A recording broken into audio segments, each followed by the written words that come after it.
Hola de nuevo. Bienvenida, bienvenido a un nuevo vídeo de la serie de microvídeos de aprendizaje y condicionamiento conceptos básicos. Hoy vamos a hablar de los programas de reforzamiento en el condicionamiento instrumental. Y vamos a comenzar diciendo o definiendo lo que es un programa de reforzamiento. Dentro del condicionamiento instrumental, el programa de reforzamiento es la regla o conjunto combinado de reglas que determinan cuándo una respuesta del organismo va a ir seguida por una determinada consecuencia. Estas reglas pueden venir determinadas por la propia naturaleza, por ejemplo, el número de veces que tengo que lanzar una caña para conseguir un pez, que va a depender pues, de muchos factores, entre otros, por ejemplo, del momento del día en el que esté intentando pescar, de la densidad de peces en ese determinado ámbito, etc. O también puede venir definida por criterios artificiales, por ejemplo, el número de monedas que tengo que introducir en una máquina tragaperras para conseguir un pez. Las reglas, por lo tanto, podéis imaginar que son infinitas. Casi cada persona puede establecer una regla de reforzamiento diferente para un determinado momento y cambiarla para otro determinado momento. Sin embargo, en términos generales, las reglas se pueden clasificar en dos grandes grupos, o los programas de reforzamiento se pueden clasificar en dos grandes grupos. Aquel tipo de programas, aquel grupo de programas en el que el factor determinante para obtener el reforzamiento sea el número de respuestas que haya dado el sujeto antes, y aquel grupo de programas de reforzamiento en los que el factor determinante sea el tiempo transcurrido desde la última respuesta, desde que la última respuesta que dio el individuo fue reforzada. Los primeros se llaman programas de razón, que será de los que hablaremos ahora mismo, y los segundos, en los que el tiempo es el factor relevante, son programas de intervalo, y hablaremos en unos minutos de ellos. Como decía antes, los programas de razón son aquellos en los que una respuesta sea reforzada depende del número de respuestas que dé el sujeto desde la última vez que su respuesta fue reforzada, desde la última vez que su respuesta fue seguida por la consecuencia. Y los programas de razón son, en términos generales, pueden ser de dos tipos: los programas de reforzamiento de razón fija y los programas de reforzamiento de razón variable. Y ya podéis imaginaros, porque la propia denominación de los programas dice qué es lo que hay dentro, en los programas de razón fija, el número de respuestas entre reforzadores es siempre el mismo. Por ejemplo, es lo que ocurre en el trabajo a destajo. En el trabajo a destajo se establece, imaginaos, pues, por ejemplo, un albañil que esté recibiendo su sueldo en función del número de ladrillos que coloque y que cada 50 ladrillos que coloque recibe 10 euros. Ahí, el número de respuestas que tiene que dar, el número de ladrillos que tiene que colocar para obtener el reforzador es siempre el mismo, fijo, 50. Cada 50 alcanzo los 10 euros. ¿Qué tipo de comportamiento vamos a encontrar en esa situación? Pues lo que vamos a encontrar es que el albañil va a ponerse a colocar ladrillos de manera rápida y al alcanzar los 50, cuando ya conozca que tiene los 10 euros en el bolsillo, lo que va a hacer es tomarse un descanso. Es lo que se llama pausa post-reforzamiento. Y una vez que termine, se va a volver a poner a trabajar y a colocar ladrillos. Y una vez que coloque el primer ladrillo, va a entrar en lo que los investigadores llaman carrera de la razón. La carrera de la razón se produce, ¿por qué? Pues porque cada ladrillo que coloque ubica al trabajador más cerca del momento final y eso le lleva a dar una respuesta rápida, intensa, sin pausas predecibles. ¿Hasta cuándo? Hasta que consigue un nuevo reforzador y vuelve a repetir el patrón de descanso, carrera de la razón, descanso, carrera de la razón. Por lo tanto, la aplicación del programa de reforzamiento de razón fija, la aplicación de esta regla, produce un patrón de respuesta irregular, con pausas predecibles. Cuando en cambio lo que hacemos es, con nuestra regla, establecer que el número de respuestas necesarias para obtener la consecuencia sea variable y varíe de forma impredecible para el individuo, ¿qué es lo que nos vamos a encontrar? Pues podéis imaginarlo también. Lo que nos vamos a encontrar es un patrón de respuestas alto y constante. Y uno de los ejemplos paradigmáticos de este tipo de programas y del efecto que tiene este tipo de programas son las máquinas tragaperras. En las máquinas tragaperras, el que consigas el premio o no depende exclusivamente de un número que no conoces, que ha sido establecido por el fabricante y que va variando de caso a caso de un número de monedas. Cuantas más monedas metas, más posibilidades tienes de obtener premio. Esa es la regla. Pero no sabes qué número de monedas determina el que vaya a aparecer el siguiente premio. ¿Y qué tienes como consecuencia? Lo que tienes como consecuencia es una situación en la que se produce una respuesta alta y constante sin pausas predecibles. ¿Qué ocurre en el caso de intervalo? En el caso de los programas de intervalo, lo que decíamos es se refuerza la primera respuesta que el sujeto dé después de un intervalo de tiempo transcurrido desde el último reforzador. Y como podéis imaginar, también tenemos los programas de reforzamiento de intervalo fijo y los programas de reforzamiento de intervalo variable. ¿En función de qué? De si este número de respuestas es fijo, perdón, de si este tiempo, veis qué fácil es confundirse, de si este tiempo que tiene que transcurrir desde que la última respuesta sea reforzada es fijo, programas de intervalo fijo, o es variable, programas de intervalo variable. Y vamos a verlo con ejemplos que os van a resultar bastante familiares y que os permitirán que os permitirán entender las consecuencias de aplicar este tipo de programas rápidamente. Imaginaos que yo me enfrento a una situación en la que soy profesor de una determinada asignatura, vosotros sois los estudiantes de esa asignatura, y tengo dos opciones a la hora de plantear mis exámenes. Vuestra respuesta es la respuesta de estudiar. Y mis dos opciones para controlar esa respuesta, que es el reforzador que yo voy a aplicar, es el examen que si habéis estudiado tendréis buena nota y si no habéis estudiado no tendréis buena nota. Eso es lo que yo puedo controlar como profesor. Y tengo dos opciones. Puedo hacer un examen final al término de la asignatura o puedo hacer exámenes de evaluación continua. Y vamos a suponer que los exámenes de evaluación continua, para que el ejemplo no se nos haga muy largo, los exámenes de evaluación continua los voy a hacer aleatoriamente.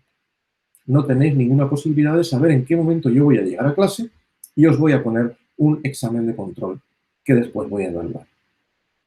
En el primer caso, es un programa de reforzamiento de intervalo fijo, puesto que sabéis que hasta que no llegue el final de la asignatura, no vais a tener la posibilidad de obtener el reforzador. Si estudiáis antes, no vais a obtener un reforzador hasta llegar al final del programa de la asignatura. En cambio, en el programa de intervalo variable, cuando podéis obtener el reforzador varía de manera impredecible a lo largo del tiempo que dura la asignatura. ¿Qué tipo de respuesta de estudio creéis que provoca el programa de reforzamiento de intervalo fijo y el programa de reforzamiento de intervalo variable? Lo tenéis claro, ¿verdad? El programa de reforzamiento de intervalo fijo os lleva a que procrastinéis el momento de estudiar la asignatura hasta, en el mejor de los casos, la semana previa al momento en el que toca hacer el examen. ¿No es cierto? Es mucho más difícil mantener una respuesta constante en una situación de intervalo fijo. Sin embargo, si el programa de reforzamiento que aplicara fuera el programa de reforzamiento de intervalo variable, es decir, controles aleatorios que pudiera ser uno cada semana o cada 2 semanas, de manera, como digo, impredecible, ¿a qué os llevaría?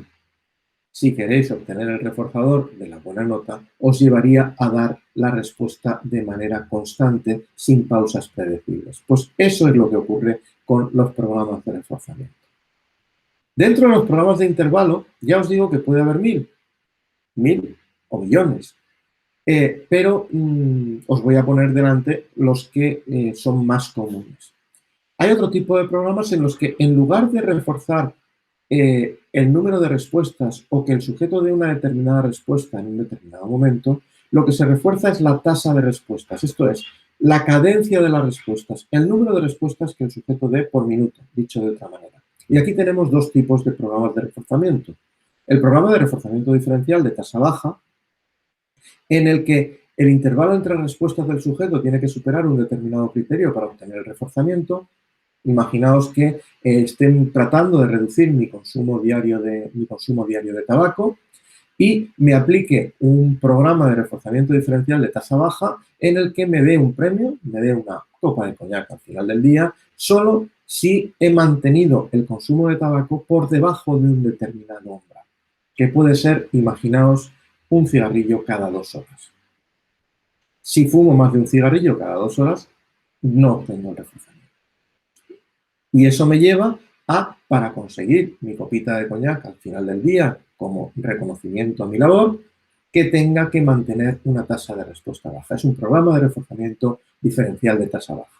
En otros casos, podemos aplicar un programa de reforzamiento justo contrario, un programa de reforzamiento diferencial de tasa alta. En este caso, se exige un intervalo entre respuestas constante e inferior a un criterio determinado para que la respuesta vaya seguida por reforzamiento. Y el mejor ejemplo que se me ocurre, aunque esté un poco fuera de fecha, digamos que es vintage, es el uso de una bomba manual de agua, en la que para conseguir agua, tiene un sistema de émbolos, en la que para conseguir agua tienes que darle a la manilla con una determinada cadencia, de manera que no entre el aire y vuelvas al principio, para que el agua suba hasta el caño y obtengas el ansiado refuerzo.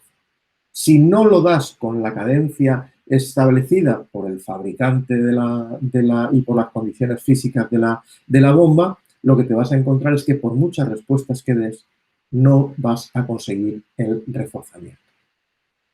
Bien, ¿qué tipo de programa de reforzamiento es mejor? Lo podéis haber intuido cuando estaba hablando de los ejemplos de programas de intervalo en la transparencia anterior. Pues ninguno. Y todos. Los programas de reforzamiento y las consecuencias conductuales que producen esos programas de reforzamiento te llevan a que, dependiendo del tipo de comportamiento que quieras inducir en el organismo o en el sujeto o en la persona con la que estás trabajando, utilices un programa de reforzamiento u otro. Si quieres conseguir una respuesta alta y constante, deberías utilizar un programa de intervalo variable. Desde el punto de vista moral, pensadlo. Si lo usamos, por ejemplo, en el caso de pagar sueldos o de otorgar grados o notas, pensad si ese es el más conveniente o no.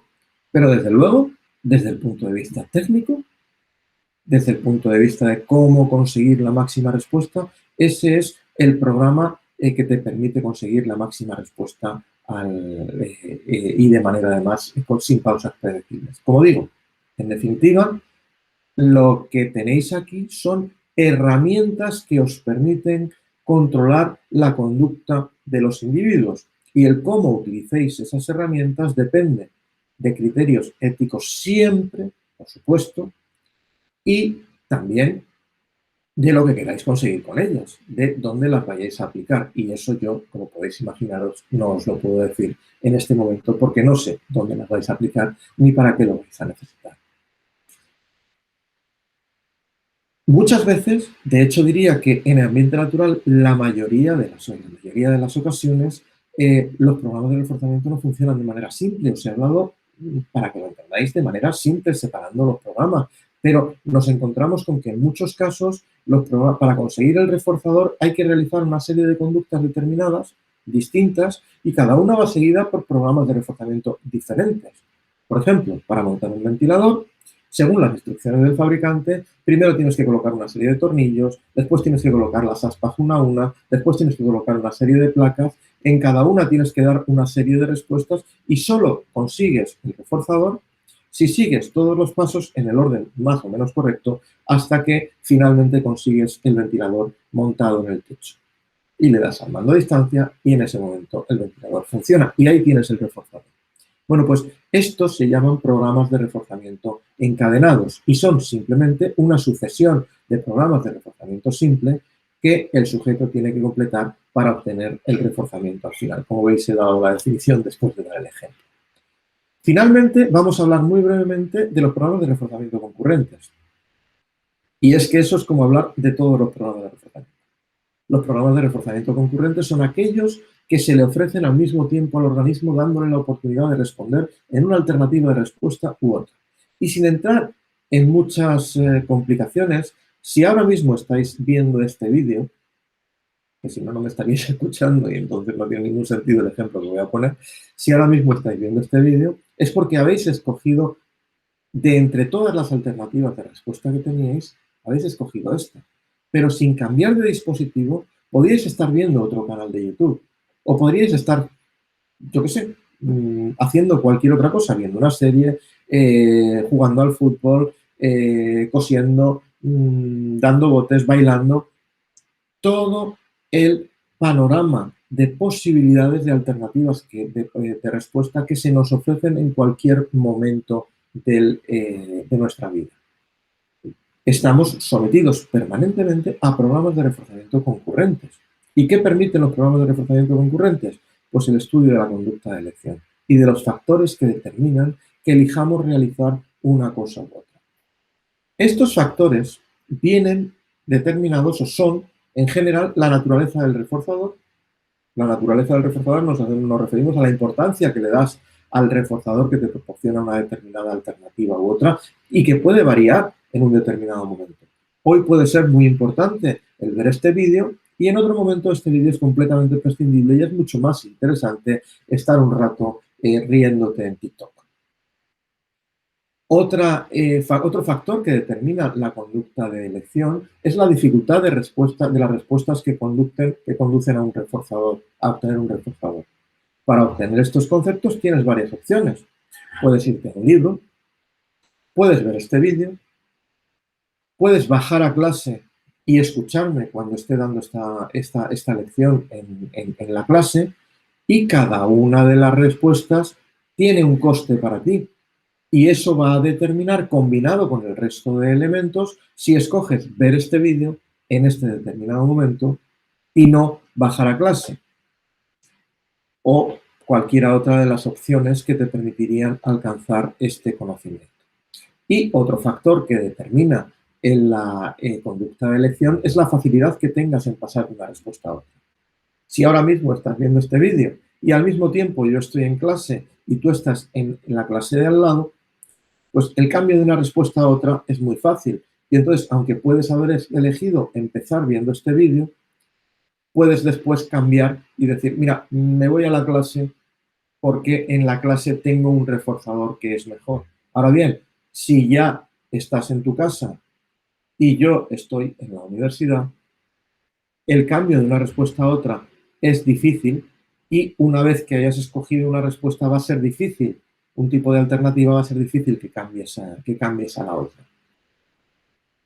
Con todos estos condicionantes puestos en conjunto, Bernstein lo que hizo fue poner de manifiesto la ley de igualación, en la que dice es que si yo aíslo e igualo el resto de factores, esto es, si los reforzadores son idénticos en el valor que tienen para el sujeto, si las respuestas tienen una dificultad equivalente, si el cambio de una respuesta a otra es fácil y rápido, y si las alternativas de respuesta son independientes, es decir, que lo que haga yo en una alternativa no condiciona lo que haga en la otra, la tasa relativa de respuesta en cada alternativa iguala a la tasa relativa de reforzamiento en dicha alternativa de respuesta.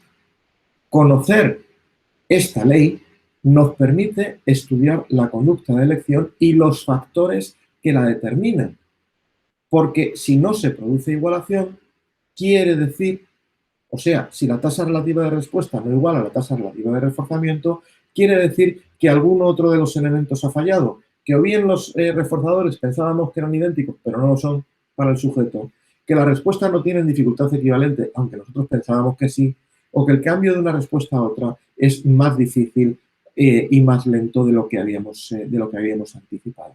Por lo tanto, combinándolo todo, tenemos la posibilidad no solo de controlar la respuesta que dé el individuo, el patrón de respuesta del individuo aplicando los programas de reforzamiento, sino también estudiar qué factores determinan el que un individuo se decida por una respuesta u otra. Teniendo en cuenta que el factor fundamental que controla la conducta del individuo es la tasa relativa de reforzamiento, el beneficio que obtiene el individuo a partir de realizar la respuesta. Y termino con esto. Vamos a hablar brevemente de las funciones retroalimentadoras de los programas de reforzamiento. ¿A qué me refiero con esto? A la tasa de respuesta de los programas de reforzamiento. Cuando hablamos de programas de reforzamiento de razón o de intervalo, digamos los dos grandes grupos de los que hablaba al principio, Nos podemos preguntar por qué los programas de razón dan tasas de respuesta más altas, como os decía también al principio, que los programas de intervalo. Y la razón tiene que ver con las funciones retroalimentadoras. Decíamos que la conducta se regula por sus consecuencias y que lo que el sujeto hace es tratar de magnificar el beneficio de su respuesta. Lógicamente, eso es evolutivamente es la manera en la que debe ser.